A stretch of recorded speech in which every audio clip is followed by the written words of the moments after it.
കേൾക്കാമെന്ന കല്യാണം കഴിച്ച ഉപ്പാ, നീ നിന്റെ ഭാര്യയെ കുറിച്ചൊന്ന് ചിന്തിക്കൂ. പെങ്ങളെ, നീ നിന്റെ ഭർത്താവിനെ കുറിച്ചൊന്ന് ചിന്തിക്കൂ.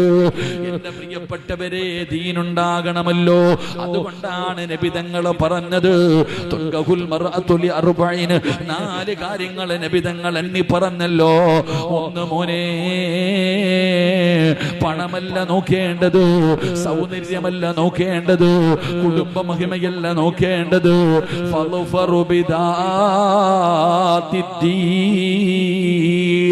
ദീനാണ് പരിഗണിക്കേണ്ടത്. പണമോ സൗന്ദര്യമോ കുടുംബ മഹിമയോ അല്ല. എടാ, ദീനുണ്ടോന്ന് നോക്ക്. കിട്ടുന്ന പെണ്ണ് തലമറയ്ക്കുന്നവളാണോ? അവൾ നിസ്കരിക്കുന്നവളാണോ? അവൾ അല്ലാഹനെ പേടിയുള്ളവനാണോ? ഇതാണ് മോളെ നോക്കേണ്ടത്.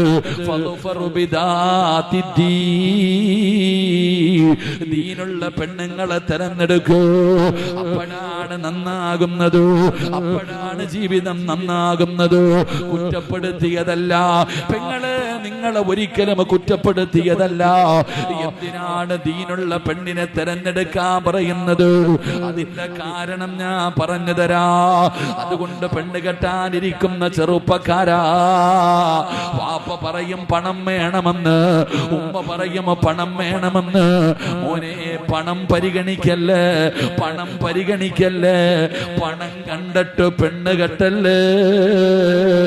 പറഞ്ഞത് സിറാജല്ല, ആദരവായ പ്രവാചകൻ നബി മുഹമ്മദ് മുസ്തഫ. ആസിയ ബീബി റളിയല്ലാഹു തആല അൻഹ, ഫിറഔനിന്റെ കൊട്ടാരത്തിലെ രാജകുമാരിയാണ് ആസിയ. ആ ആസിയാനെ കണ്ടുപഠിക്കാനാ അല്ലാഹ് പറഞ്ഞത്, ബൈതും ഫിൽ ജന്ന. പെണ്ണെ, അല്ലാഹുവിനോട് സ്വർഗ്ഗത്തിലെ കൊട്ടാരം തരണേ എന്ന് ചോദിച്ച മഹദിയാ. അതുകൊണ്ട് പെങ്ങളെ, നീ നേരെയായ നിന്റെ ഭർത്താവ് നേരെയാകും, നിന്റെ മക്കള് നേരെയാകും, നിന്റെ കുടുംബം നേരെയാകും. മറിച്ച് വാപ്പ നല്ലവനാ, പടച്ച റബ്ബേ, ഉമ്മ മോശക്കാരിയാ, മക്കള് തലതിരിഞ്ഞു പോകുമടോ, മക്കള് തലതിരിഞ്ഞു പോകുമടോ. അതുകൊണ്ടാണ് ഞങ്ങള് നല്ലതുപോലെ നിങ്ങളെ ഉപദേശിക്കുന്നത്, എന്റെ പ്രിയപ്പെട്ടവരെ. അതുകൊണ്ട് അല്ലാഹുവിന്റെ റസൂല് പറയുകയാ, മാതാപിതാക്കൾക്കോ മക്കളോടുള്ള ഒന്നാമത്തെ കടമ, അല്ലാഹനെ പേടിയുള്ള ഉമ്മയെ കൊടുക്കൂ, അല്ലാഹനെ പേടിയുള്ള ഉപ്പയെ കൊടുക്കൂ. അത് കൊടുക്കൽ വാപ്പയുടെ കടമയാണെന്ന് ആദരവായ പ്രവാചകൻ നബി മുഹമ്മദ് മുസ്തഫ സല്ലല്ലാഹു അലൈഹി വസല്ലമ തങ്ങൾ പറയുകയാ. അതുകൊണ്ട് വഅദ് കേൾക്കാമെന്ന വാപ്പയും ഉമ്മയും സ്വന്തമൊന്ന് ചിന്തിക്ക്, സ്വന്തമൊന്ന് ചിന്തിക്ക്. ഞാൻ ദീനുള്ളവളാണോ? ഞാൻ ദീനുള്ളവളാണോ? ഞാൻ സ്വാലിഹത്താണോ? ഞാൻ അല്ലാഹനെ പേടിയുള്ളവനാണോ? ആണുങ്ങളും പെണ്ണുങ്ങളും ഒന്ന് വിലയിരുത്തടോ. ഇന്ന് വിലയിരുത്തേണ്ട ദിവസമാണ്. സ്വന്തമായിട്ട് വിലയിരുത്ത്. വിശദീകരിക്കുന്നില്ല. ഉമർ തങ്ങൾ പറയുന്നു, മോനെ, ഒരു വാപ്പയ്ക്ക് തന്റെ മക്കളോടുള്ള രണ്ടാമത്തെ കടമ എന്തെന്നറിയോ? ഉപ്പാന് തന്റെ മക്കളോടുള്ള രണ്ടാമത്തെ കടമ, മക്കൾക്ക് നല്ല പേര് വെക്കൽ വാപ്പയുടെ കടമയാണെന്ന് മഹാനായ സയ്യിദുനാ ഉമർ ഇബ്നുൽ ഖത്താബ്. പ്രായപൂർത്തിയായ വന്നതാ സഹോദരിയുടെ മുകളിലൂടെ, തന്റെ പൊന്നാര സഹോദരിയുടെ മുമ്പിലൂടെ ഔറത്ത് തുറന്നിട്ട് കൊണ്ട് നടക്കുകയാ. കൊടുക്കണം ബാപ്പാ, തെറ്റല്ലേ ഉമ്മ? നിന്റെ മകന്റെ മുമ്പിലൂടെ നിന്റെ മകള് ഒരു മുടി പുറത്ത് കാണിക്കുന്ന കാര്യമല്ല, തലമുടി കാണിക്കുന്ന കാര്യമല്ല. പടച്ചവനെ, നല്ല വസ്ത്രം ബെഡ്റൂമിന്റെ അകത്ത് ധരിക്കേണ്ട വസ്ത്രം, കിടപ്പറയിൽ ധരിക്കേണ്ട വസ്ത്രം, അതിട്ടുകൊണ്ട് ഭക്ഷണം കഴിക്കാൻ വരുമ്പോ, ഹാളിൽ വരുമ്പോ, കൂടപ്പറപ്പിന്റെ മുമ്പിലൂടെ നടക്കുമ്പോ അവളുടെ ശരീരത്തിന്റെ വടിവുകൾ വെളിയിൽ കാണുന്ന വസ്ത്രമാണെങ്കിലും പറയണേ ഉമ്മ, നൊന്തു പ്രസവിച്ചത് നീയാ, തെറ്റാ ഉമ്മ. അതുകൊണ്ട് വഅദ് കേൾക്കാമെന്നവരോട് പറയുകയാണ്, ആദ്യം നന്നാകേണ്ടത് മക്കളല്ല, മക്കളല്ല, വാപ്പയും ഉമ്മയുമാണ്. വാപ്പയും ഉമ്മയുമാണ് നന്നാകേണ്ടത്. ആദ്യം വാപ്പ നന്നാക്, ആദ്യം ഉമ്മ നന്നാക്. നബി തങ്ങൾ പറഞ്ഞല്ലോ, റബ്ബനാ ഹബിലനാ മിൻ അസ്വാജിനാ വദുരിയാതിനാ ഖുർറത അഅ്യുനിൻ വജഅൽനാ ലിൽമുത്തഖീന ഇമാമാ. ഇങ്ങനെ ദുആ ചെയ്യുന്നവന് സ്വർഗ്ഗത്തിൽ ഒരു വീടുണ്ട്. എന്താണ് ദുആ ചെയ്യുന്നത്? വാപ്പ ദുആ ചെയ്യുകയാണ്, ഉമ്മ ദുആ ചെയ്യുകയാണ്. റബ്ബനാ, രക്ഷിതാവായ അല്ലാഹ്, ഹബിലനാ മിൻ അസ്വാജിനാ വദുരിയാതിനാ ഖുർറത അഅ്യുനിൻ. പടച്ചവനെ, എൻ്റെ ഭാര്യ അവളെ ദീനുള്ളവളാക്കണേ അല്ലാ, എൻ്റെ മക്കളെ ദീനുള്ളവരാക്കണേ അല്ലാ, എൻ്റെ കണ്ണിന് കുളിർമയുള്ളവരാക്കണേ അല്ലാ. എൻ്റെ ഭാര്യയുടെ മുഖം കണ്ട, എൻ്റെ മക്കളുടെ മുഖം കണ്ട എൻ്റെ ദുഃഖം മാറണേ അല്ലാ, എൻ്റെ പ്രയാസം മാറണേ അല്ലാ. എൻ്റെ മക്കൾ എൻ്റെ കൂടെയുണ്ടല്ലോ, എൻ്റെ ഭാര്യ എൻ്റെ കൂടെയുണ്ടല്ലോ, മനസ്സിനൊരു സമാധാനം തരണേ അല്ലാ. എന്നിട്ട് പറയുകയാ, ലിൽ മുത്തഖീന ഇമാമാ.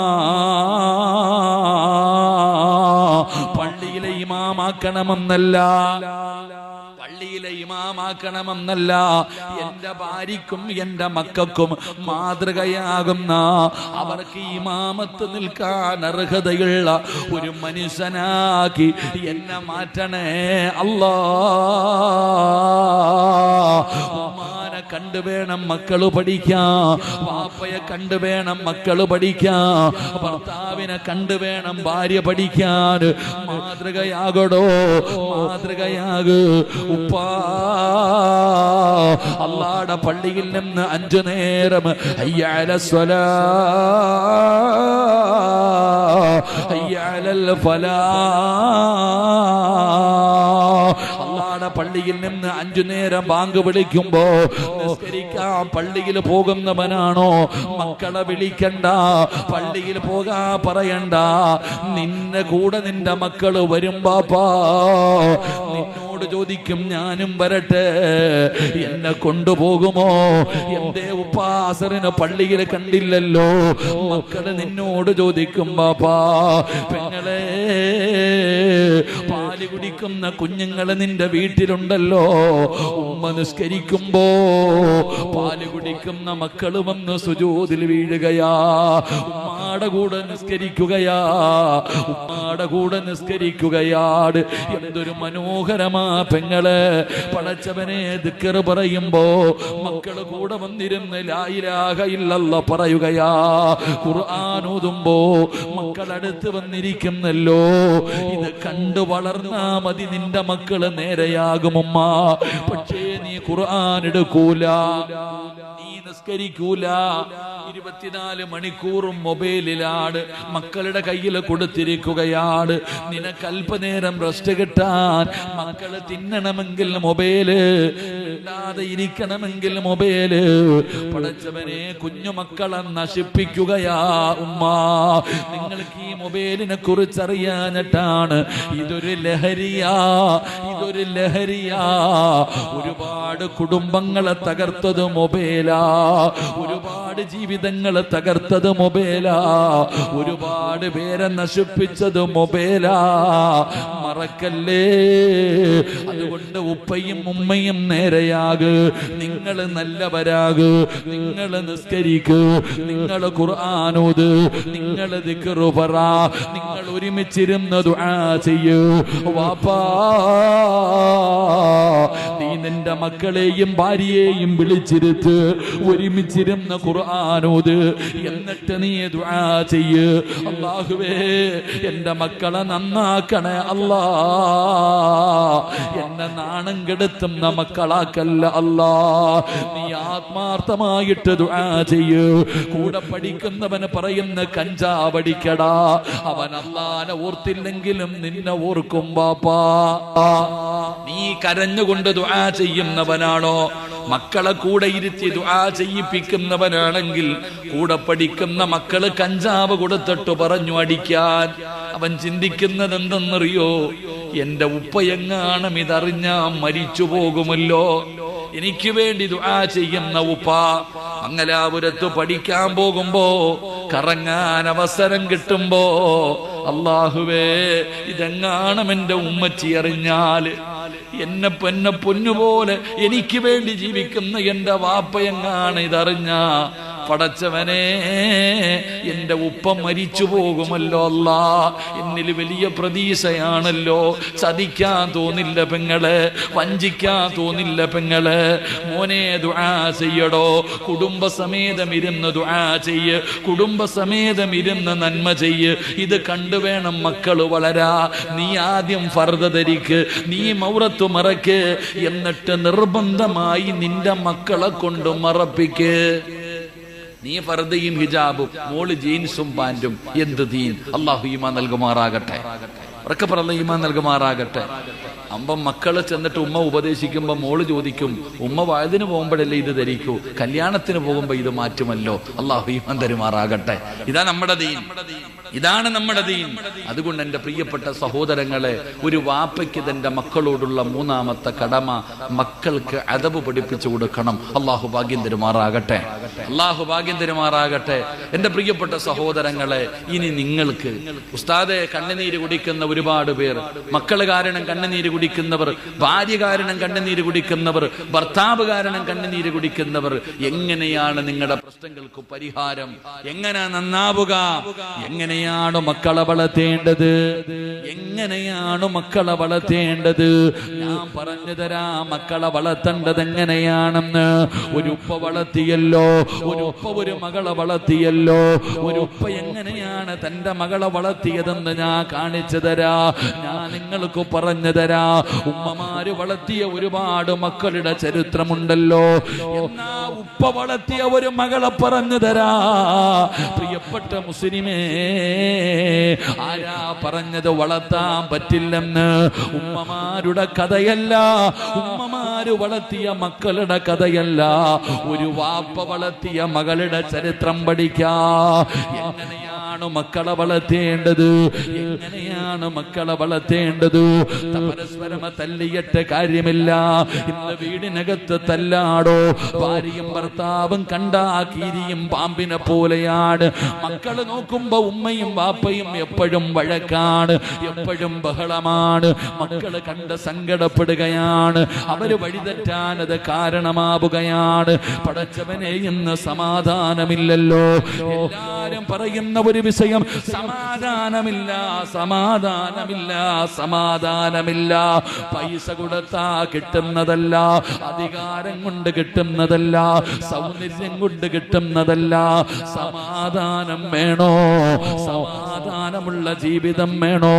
മക്കള് നന്നാകണോ, ഭാര്യ നന്നാകണോ, ഭർത്താവ് നന്നാകണോ? അതിനുള്ള വഴി ഞാൻ പറഞ്ഞു തരാ. എങ്ങനെയാണ് മക്കളെ വളർത്തേണ്ടതെന്ന് പറഞ്ഞു തരാ. അല്ലാഹുവേ, ഞങ്ങളുടെ കുടുംബ ജീവിതം നീ സന്തോഷത്തിലാക്കണേ അല്ലാ.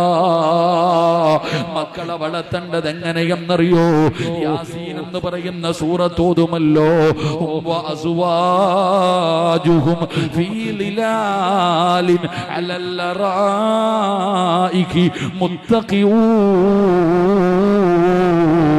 ലഹും ഫീഹാ ഫാകിഹത്തുൻ വലഹും മാ യദ്ഊൻ സലാമുൻ ഖൗലൻ മിർ റബ്ബിർ റഹീം. അല്ലാഹുവിന്റെ ഖുർആൻ പറയുകയാ, ഈ സദസ്സിലിരിക്കുന്ന ചില ഭർത്താവ് തന്റെ ഭാര്യയുടെ കയ്യിൽ പിടിച്ച് ഭാര്യയും ഭർത്താവും കൂടെ കണ്ണൂർ ബീച്ചിലൂടെ നടക്കുകയല്ല. ഭാര്യയും ഉമ്മയും ബാപ്പയും മക്കളും കൂടെ പടച്ചവനെ പാർക്കിൽ നടക്കുകയല്ല. നാളെ അല്ലാഹുവിന്റെ സ്വർഗ്ഗത്തില് ഒരു വാപ്പയും ഉമ്മയും തന്റെ മക്കളെ പിടിച്ച് നടുക്കിരുത്തിയിട്ട് സ്വർണത്തിന്റെ ചാരുകസേലയിലിരുന്ന് ആടുകയാ. സ്വർഗത്തിലിരുന്ന് ആടുകയാണ്. സ്വർഗവാസികൾ ചോദിക്കുകയാണ്, എല്ലാരും സലാം പറയുന്നു, കാണുന്നവര് മുഴുവനും സലാം പറയുന്നു, മലക്കുകൾ സലാം പറയുന്നു. ഭാര്യയെയും ഭർത്താവിനെയും മക്കളെയും നോക്കിയിട്ട് എല്ലാരും സലാം പറയുകയാ. നാട്ടുകാരും പറയുകയാ, സ്വർഗ സ്വർഗവാസികളും പറയുകയാ. അവര് ചോദിക്കുന്നു, എങ്ങനാ ഈ പ്രതിഫലം കിട്ടിയതെങ്ങനാ?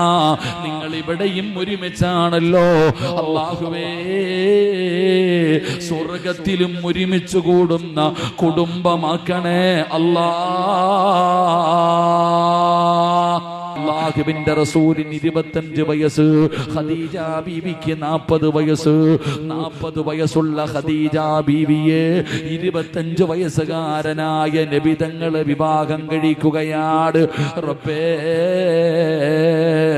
രണ്ടുപേരും സമാധാനപരമായി ജീവിക്കുകയാണ്. പെങ്ങളെ,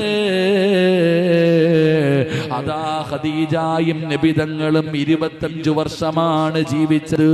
ഭാര്യയും ഭർത്താവുമായി 25 വർഷം കുടുംബ ജീവിതം നടത്തി. ആയിഷ ഖദീജ ബീവിക്ക് 65 വയസ്സായി. ഖദീജ ബീവിക്ക് 65 വയസ്സായി. പടച്ചവനെ, ഒരു ദിവസം രാത്രിയിൽ ഖദീജ ബീവി കുളിച്ചൊരുങ്ങുകയാണ്. നല്ല വസ്ത്രം ധരിക്കുകയാണ്.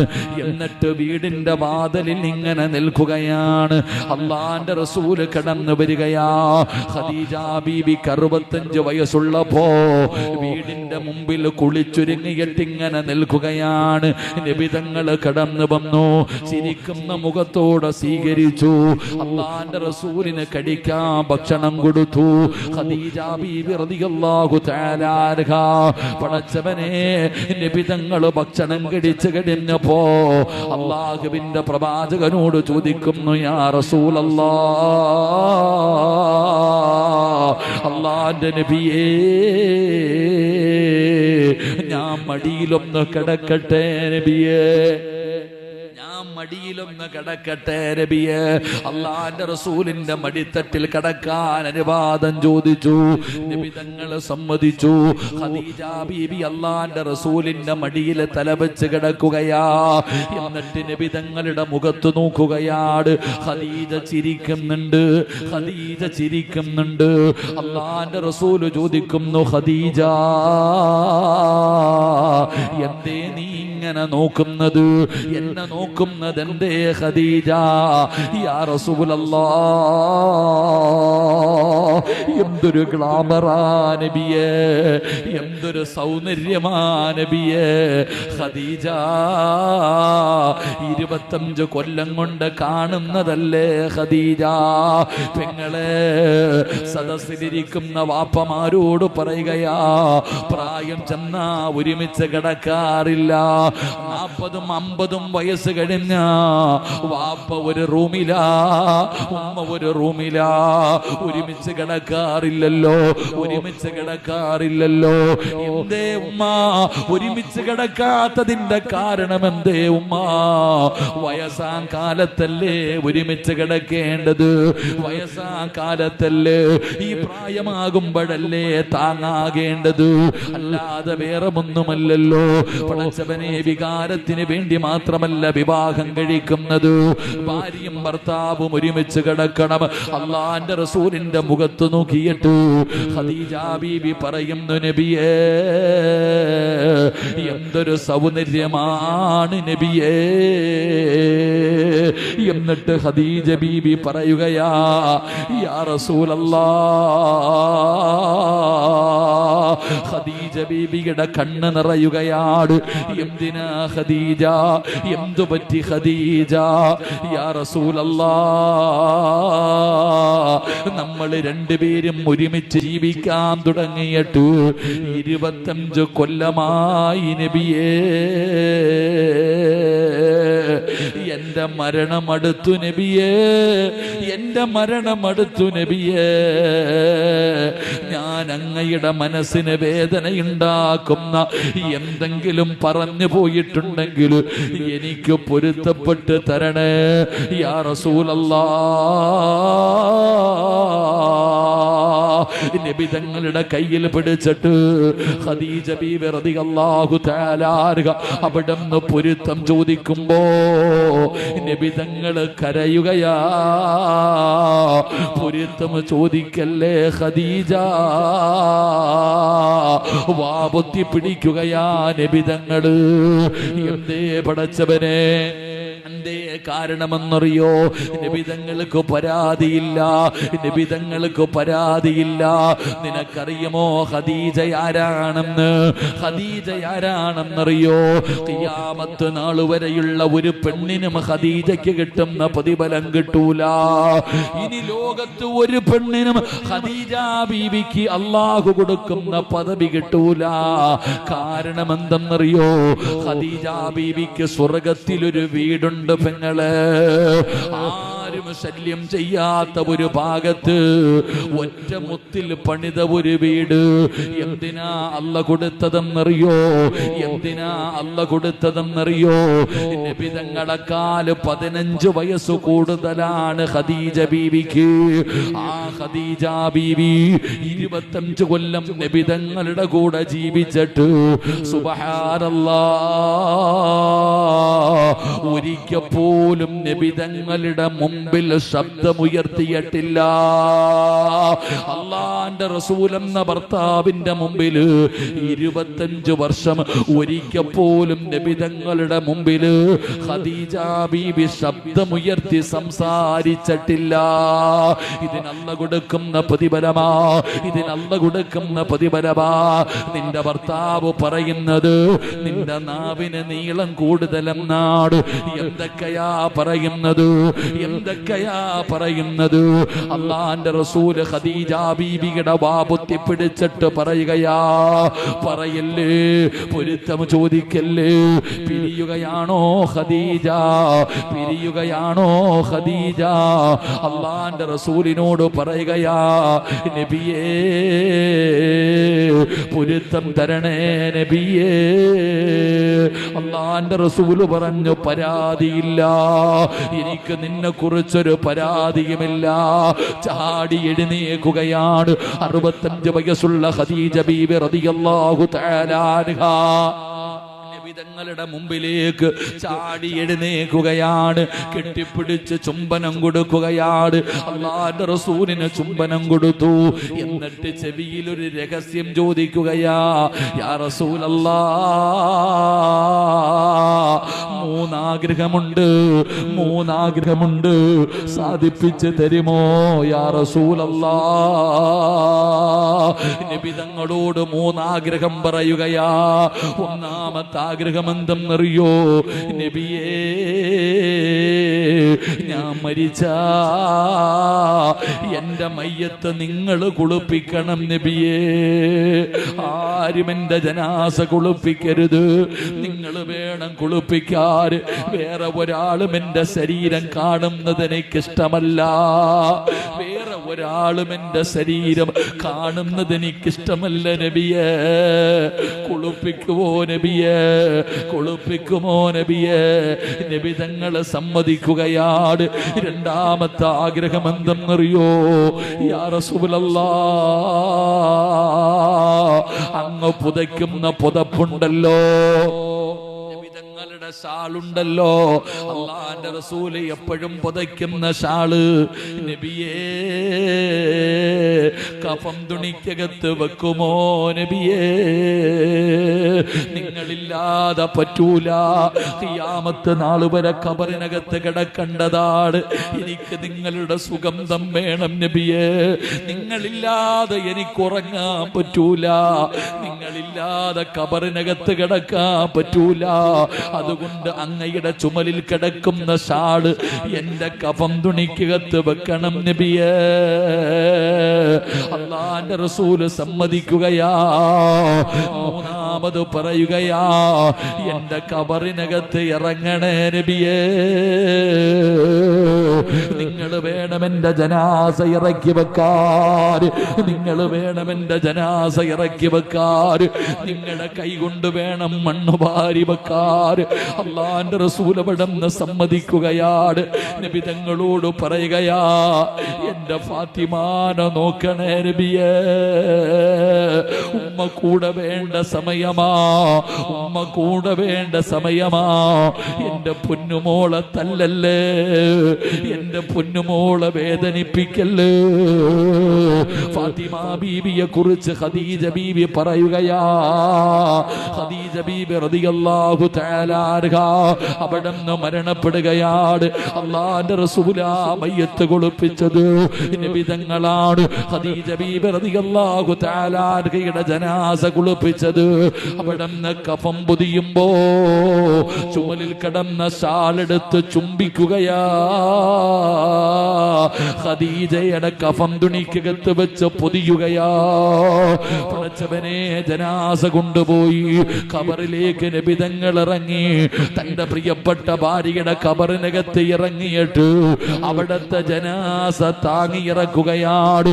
ഖബറിലേക്ക് വെച്ചു, കെട്ടുകൾ അടിച്ചു മാറ്റി, ഒരു പിടി മണ്ണ് വാരി ഖദീജ ബീബി റളിയല്ലാഹു തആല അൻഹയുടെ കബളിന്റെ താഴെ വെക്കുമ്പോ അല്ലാഹുവിന്റെ റസൂലിന്റെ കൺതടങ്ങൾ നിറഞ്ഞ താടിരോമത്തിലൂടെ ഖദീജ ബീബിയുടെ കഫൻ തുണിയുടെ മുകളിലേക്ക് കണ്ണുനീര് വീഴുകയാ.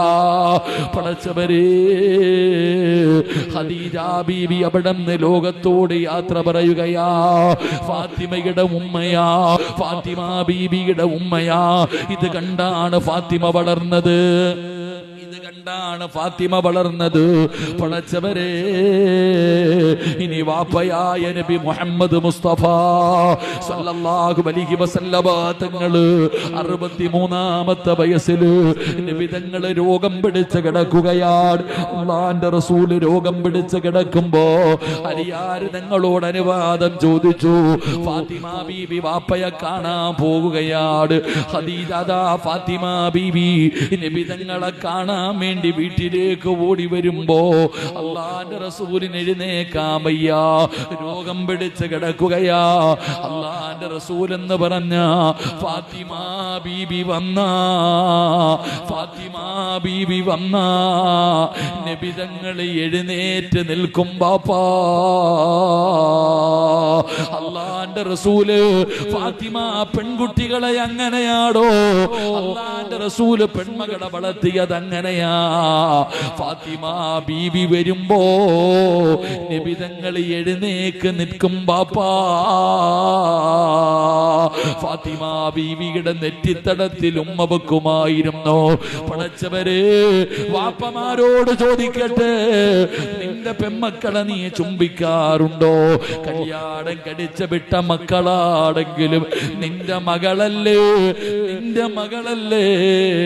ആ പൊന്നുമോളുടെ നെറ്റിത്തടത്തിൽ ഉമ്മ കൊടുക്കുന്ന എത്ര വാപ്പമാരാ?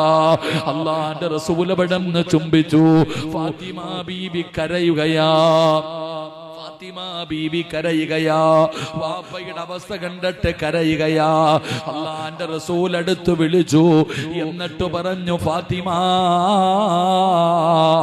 വാപ്പയുടെ മരണമെടുത്തു, വാപ്പയുടെ മരണമെടുത്തു.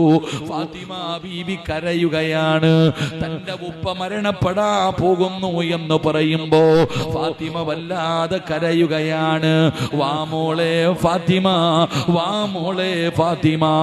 രണ്ടാമത് വിളിച്ചിട്ട് നബി തങ്ങൾ പറഞ്ഞു, ഫാത്തിമ, അടുത്തത് നീയാ മോളെ, അടുത്തത് നീയാ മോളെ.